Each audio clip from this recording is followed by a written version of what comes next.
everybody, welcome to my channel, Maples Grove, and today I am doing a tag called Witchy Tea Talks.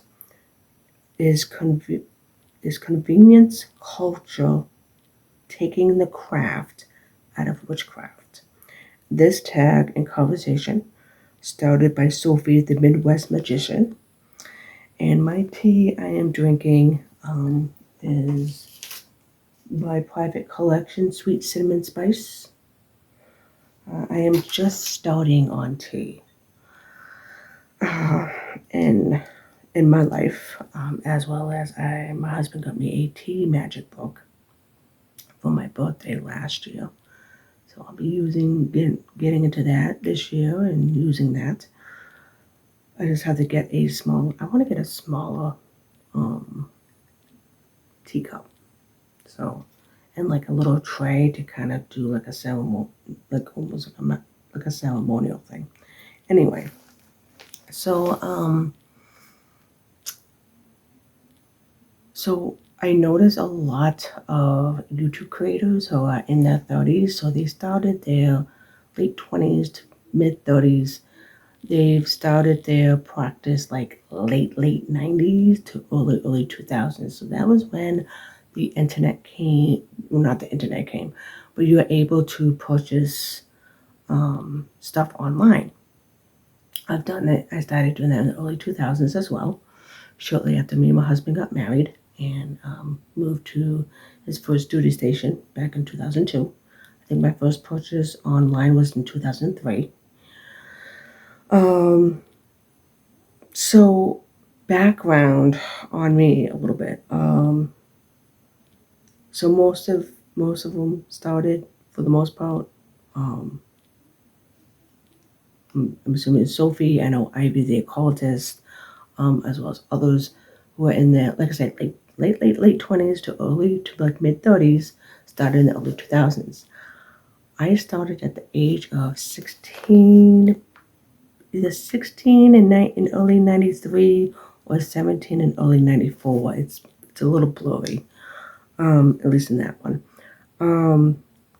So the way I came across about this particular store was my parents and neighbors, who were also a couple, were friends for years and lived in the same neighborhood and been friends for years. They always, every Friday, they would either come down to our house to have a couple drinks. We'd go up there, I would watch a movie and have a couple drinks. And, always had a good time. The four parents always had a good time. And the husband was telling us, yeah, he goes, I met this really cool girl. He says, her and her girlfriend are going to be starting a store. He says, she, the girl that I met, he goes, she does, not horoscopes, birth charts. My mind just went, the birth charts. And so my mom was like, my mom was a little open on that stuff. She's like, okay, I'm kind of curious. And his wife's like, yeah, I'm curious too. So my mom asked me, I'm like, yeah. So did mine. So we gave them, gave the husband, the friend, the dates and everything. He saw her the next time, gave it to her. She did the charts. She came up and visit, and we read them, and it was pretty spot on. And she's like, yeah. She's like, we've been practicing for a little bit, and she goes, me and my girlfriend are planning on opening up a shop in Worcester. And the name of the place was Cosmosis. And I went there, and like I say, everything else was history. And the name of the place was Cosmosis. It was witchy, but has some hint of metaphysical to it. And I was going there on and off for just under a year. I think it was like 9 or 10 months, something like that. And one time I didn't visit there for a good 2 or 3 months. I'll head over there. On the way, I happened to look at to my left, and I saw another witch store called Bones and Flowers. So I decided to stop in that one, and very basic, um, mostly candles. She had some other stuff, a couple small things of books. And after about a couple months, she started selling home handmade stuff, pentacle plates for your altar, and purchasing one of them. Um, and I had it for a good 8 years. And then before my husband and I had to move for his second duty station, I was divvying up some stuff that wasn't used, and one of them was the plate because I had another plate that had an owl on it. I was using that a lot more than the pentacle plate. And the funny story is that when we were in Connecticut in 20, we got there in 2017. When we were in 20, I think it was like 2020 or 2021. I just remember going, wow, I wonder what happened to that plate. Did the girl still have it? Did she pass it on somebody else? That would be really interesting if I still had it after like 30 something years. And the energy coming off of that.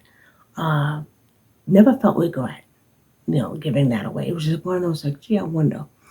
Um, so yeah, I remember like even when we were moving, I always look on. The cool thing was we had Witch Voice, and it closed down a couple of years ago, and so it helped me every time me and my husband moved. He was in the military, and so I would check and see if there was a local, you know, shop. There was one time where we were living in the middle of nowhere in Oregon, where I did have to purchase. I had to purchase a couple things online.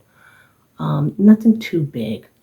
I will say this, with the exception of a pair of candles last year. I and maybe a couple books. Besides those, I've never bought a tool or a candle holder or anything like that on Amazon. None. So I'm pretty proud of that. I usually go for either what's local or I'm going on an online witchy store to. I'd rather give my money to that. So the question is, so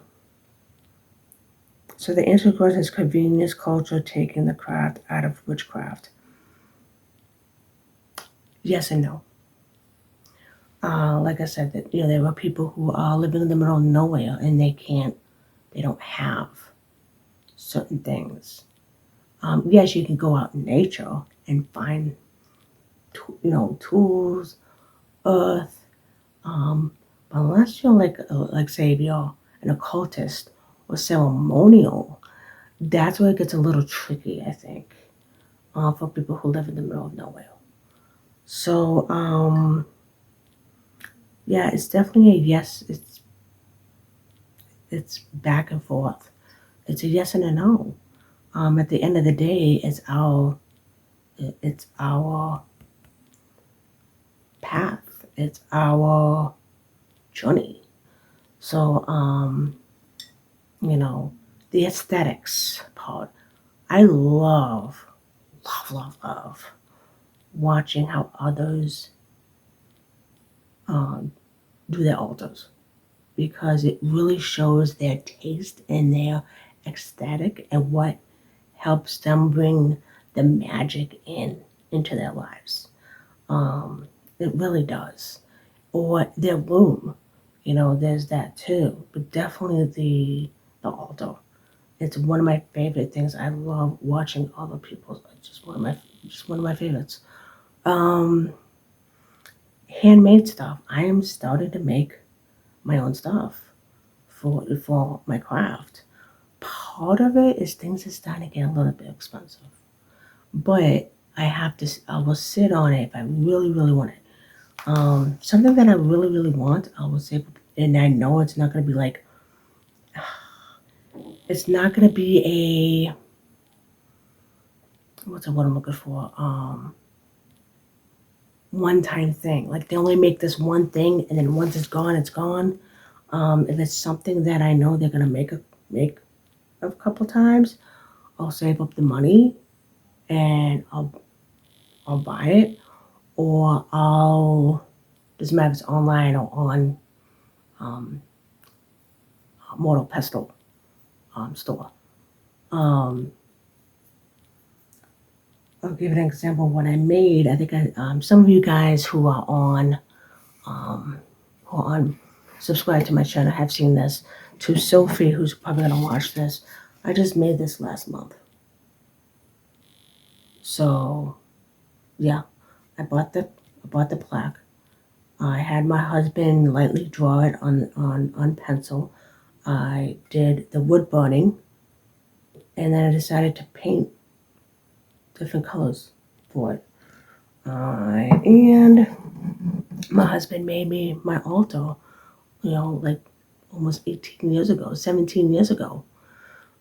He made me a little owl that I tagged a pin that's gonna be put on. It's gonna be put on my gray hat. Let's see what else. He made me on a 3D printer a little black cat with a purple witchy hat. So let me see if I can get it. Hopefully I don't knock over the ring light. Ooh, my butt. Oh, there we go. My husband made me this. I think it was for my birthday. Let's see what else. I got a couple things from the antique store. So, you know, I usually try ugh, I'm not coming off like I'm better than anybody else. Duh. Not that. And like we've all gone through a little spending spots here and there. Like, oh, fuck, why the hell did I buy that? But I tend to wait and see what comes up. So like I have I don't know what it's called, but I'm looking at it right now. I bought something that I had an idea of, didn't work, and it sat there for a while. And just a couple of weeks ago, I found a great way to put my incense sticks that I bought a couple months ago.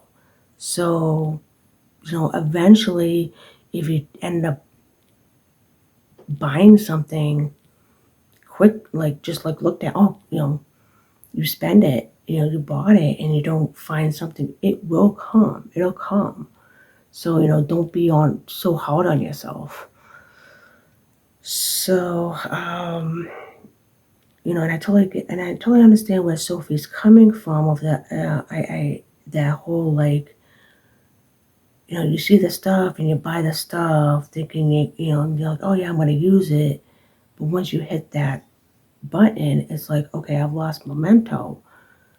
Was it the memento of buying, or was it getting the stuff for your spell?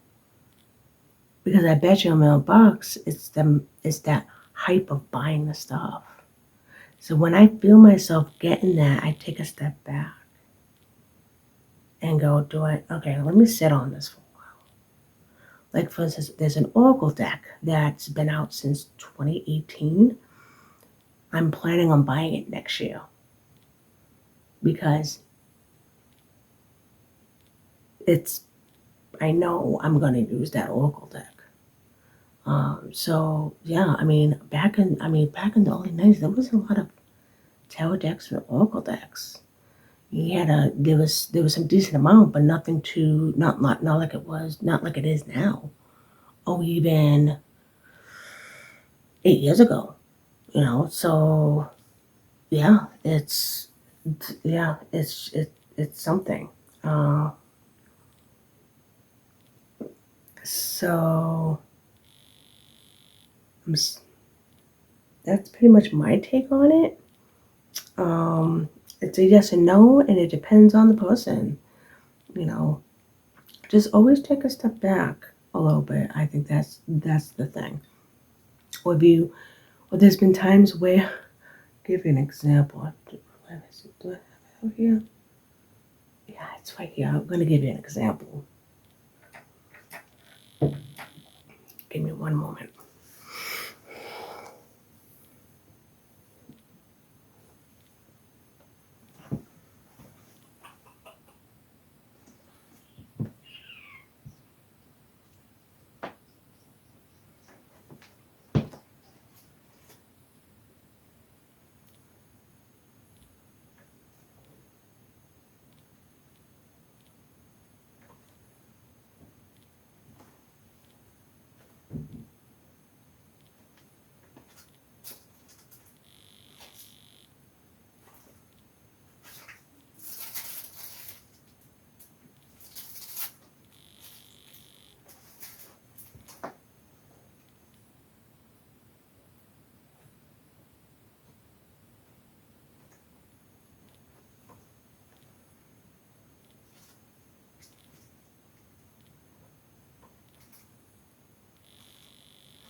Oh, there it is. Oh my God.